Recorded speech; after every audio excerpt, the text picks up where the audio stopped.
Hello world, Stephen Michael Zach here, and today we're taking a look at the Toprig S60. This is a video slider by Accsoon. It will cost you this much at the time of the recording of this video, and I did buy this with my own money, so these are going to be my own brutal and honest opinions as always. So let's take a look at what comes inside the case. My own brutal and honest opinions as always. This is new to me. Okay, so here we are. We have the case here. Now you do get a nice handle up top and some D-rings for a strap. It is a very well padded case. You do have zippers. They feel not the best zippers in the world. They feel a little weak, but they're okay. Inside you will get two pouches here. Up top, you're going to get the instructions, warranty, all that fun stuff. And then you're going to get a little package here with a screwdriver and some spare track band. And you do have this kind of like typical standard bag material inside. Does not feel cheap, but I'm not a huge fan of it. That's just me. Get a piece of foam, and covering up the battery, you do get like this cardboard box, this like ring box. I would keep this to make sure that this stays safe, although you don't really need it. And inside the case feels pretty padded, so there you go. There is no strap inside though, which I find strangely odd. Now, taking a look at the slider, first off, it is made of solid metal. It looks really good. You have your in point, you have your left, you have your right. You have a bubble level over here. You've got this knob and this knob in here, which we'll get to. And yes, you do have a 3/8 to quarter 20. You do have a 3/8 to quarter 20 spring-loaded attachment here, which is great. And let's flip around to the bottom. You get a giant 3/8 in the center, followed by a whole bunch of 1/4s, and you get a 1/4 here. Now these are a RE locking pin, and you get one on either side, and you also get them on the ends here as well. They are RE locking pin as well. So there you go. There you have it. And of course, you do have these adjustable feet. So if you put this down on unlevel ground, you can adjust it to some extent. Moving over to the controls, you have your on button, you have your AB points, you have your single run and continuous run, and you have your pause and your start. You do have a Sony NPF battery here with a battery release, and you do get a speed control right here. Now, looking inside here, you have the ability to actually move this track to make your camera pan back and forth. So all you have to do is twist this here and go down here and just release that.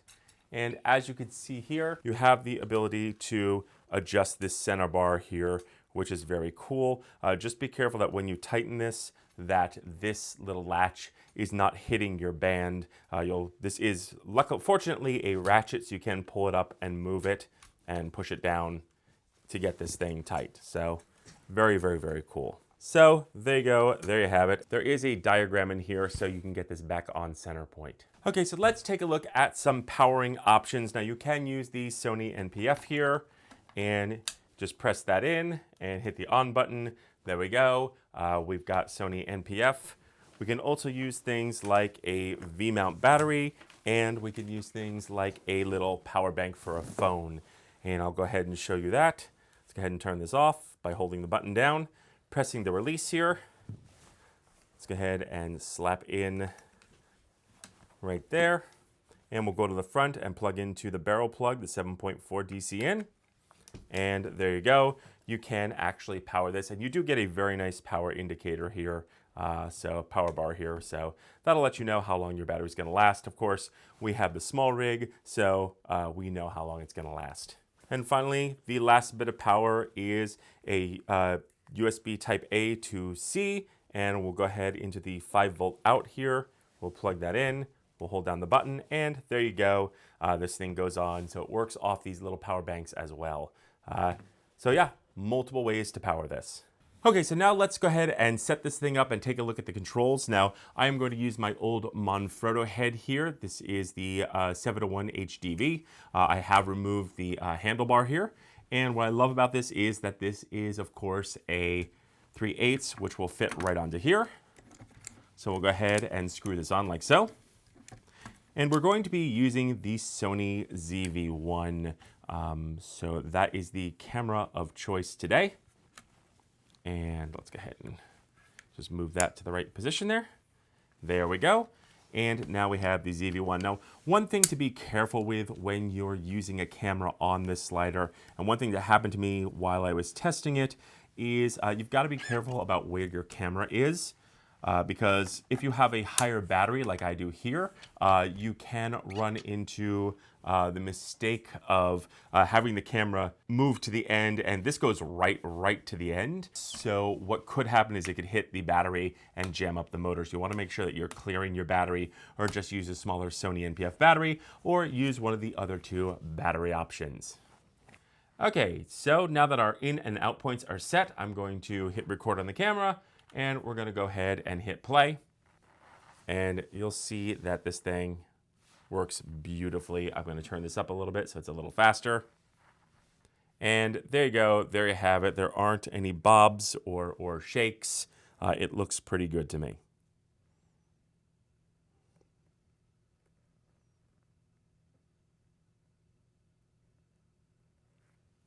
That is pretty smooth. And we are probably, a third power. Let's go to half power here. And so at half power, you can hear it. Let's turn it down and see how long it takes till we can't hear it.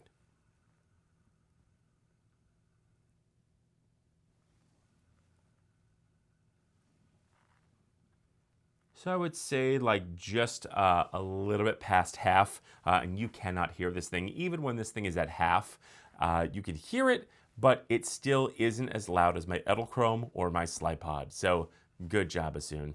And to cancel the AB points, all you have to do is press that and the AB points are canceled, and you can go back to single or multi-pass. So let's talk calibration. I just want you to take a listen so you can hear what it sounds like when you're calibrating. So let's go ahead and hit the start button here.